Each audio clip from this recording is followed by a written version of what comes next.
These are many movies in time that this man's putting out. So it's not built to be like replayed over and over again and bumped in the club, you know. It's a different feeling, man. Like and I'm got the hash in the middle, so I'm trying to read it right.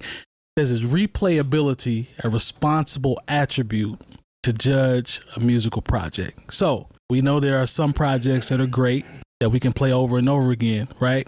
But should we judge a piece of art by how much we can consume it? Now, we talked about movies like 12 Years a Slave.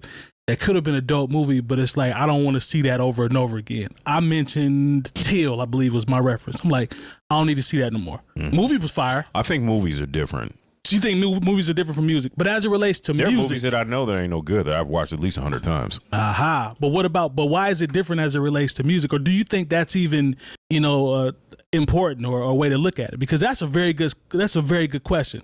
Is replayability a responsible attribute to judge a musical project? How much is it important? How much we play it? Does that take away from how, because there's certain albums I know that are really good. I don't listen to them all the time. Yeah. You see what I'm saying? I think it's a small replayability adds a small percentage of what makes a album great, right? Because I can listen to, and I just did this the other day, and it's the most random thing in the world. I would listen to Juvenile 400 Degreez 16 times in a row. But I wouldn't say that album is better than the last Kendrick album, you know what I mean? The Stepper joint, which I can only listen to, and I'm talking about a hard listen to maybe 15 times total, and I'll never go back to it. Maybe years later I'll go back to it.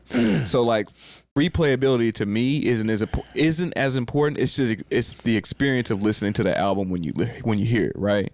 Because when I go play 400 Degreez, it takes me right back to high school. You know what I'm saying? And I just love to listen to that music, and it just takes me back to a different time. Yeah, but I wouldn't say it's a better album than To Pimp a Butterfly, you know, which I think is amazing. Yeah. You know what I'm saying? But I won't go rush to it, and I'm not yo, DJ throwing that To Pimp a Butterfly. You know what I'm saying? Doesn't mean it's not a great album. Doesn't mean it's not a great album. It's kind of like reading a book too. You might read a really good book and it was long, and it's a good book, but you don't necessarily want to read it again. But you're reading your kids Dr. Seuss Mother Goose every night. Every day. This has that replayability, you know what I'm saying? But it's not better than this book you might have read once or twice. Mm-hmm. So yeah, I can dig that. I'm not mad at that. War and Peace, and then you go read Dr. Seuss Mother Goose. Yeah. What you think, Jay? No, I that's the thing about music being so personal. I think even more so than movies. When we talk about replayability and how we can go back and revisit something, there are albums that I know they're just fantastic. That maybe I think Mr. Morale and the High Steppers is a perfect. Or what was it? What was it? The High Big Steppers. I can't remember. It's all right. We'll take High Steppers. Morale. That's Big good. Steppers. Mr. Morale and the Big Steppers. But High Steppers. I'm thinking of 𝐀𝐁𝐿𝐿𝐿𝐿𝐿 and shit. Bet you ain't listened to his album. No, I haven't. Didn't. When the last time you heard that? No, never. Some people was like 𝐀𝐁𝐿𝐿𝐿. No, and I think that's a perfect example because I remember as good as I think that album is, there's some parts it's a hard listen. It's a hard listen. It's not. He's sitting in therapy. It's not for one. So for people that may have been through something, it might make you feel a little uncomfortable. True, because the whole album is technically a therapy session, and ish gets real on there. And musically, it may not jive with where you're at in life. So even though you might have been able to really give it a good listen and be like, that was a good album, but I just don't want to go there. Right. So I'm not going to listen to that album anymore. Right. But then a record very good example. Only built for Cuban links. Now, it had nothing to do with what I was going through in life. I was starting my freshman year in college. I was not on the block trying to get my 300,000 so I could get out the game. But it also, the music was so good.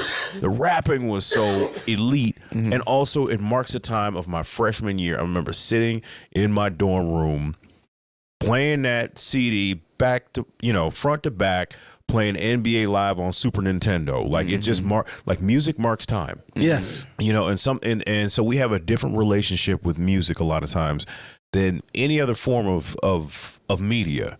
I can think about the first time I saw Casino, and I'd be like, oh, okay, that was a good movie. I enjoyed it.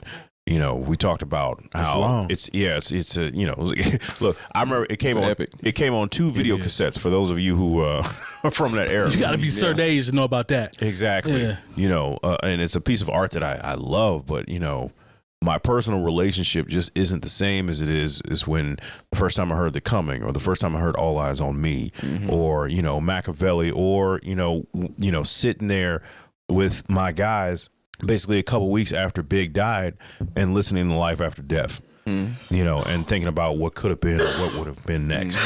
You know, so a lot of times, like some of the best records that I have, and I think about, have I played them a lot? No. Like Mr. Morale is just basically like, even with To Pimp a Butterfly, I think that record is incredible. But compared to Good Kid, Mad City, I listen to Good Kid, Mad City probably once a month. Yeah. You know, because that's the one Kendrick album that gives you a movie quality energy. You know what I'm saying? It's cinematic, and it has valleys and peaks in it that explore a different type of feeling. It's not that same feeling of being down and melancholy, and you know what I'm saying? It doesn't give you that gray rain feeling. Is that even though there's some you know what I'm saying, deep stuff going on there, but it doesn't give you that same down feeling. He meshed that really well with like the experience and the music. I think that was his best project when it came to like, you could just listen to it for the music, or you can come into it as an experience. And I think what he has perfected right now with the albums that came out after that is the experience of the records. You know what I'm saying? Like these are many movies in time that this man's putting out, so it's not built to be like replayed over and over again and bumped in the club. You know, it's a different feeling, man. Like, and he's one of the people that's doing that, and I can't even think of anybody. Because one of the things I've loved so much about Kendrick as an artist is like, the gatekeepers could have been like, okay, we need you to do that again, right?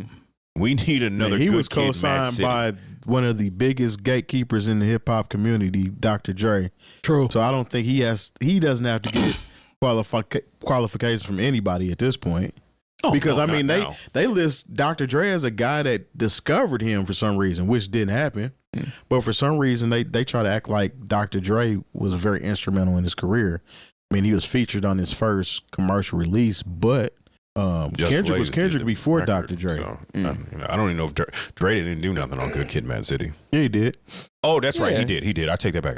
On the new one, Mr. Morale. Yeah. This Dre's not on that at all. Nah, he's not on that. I'm excited to see where he goes from here, being on his new label, the PG Lang joint.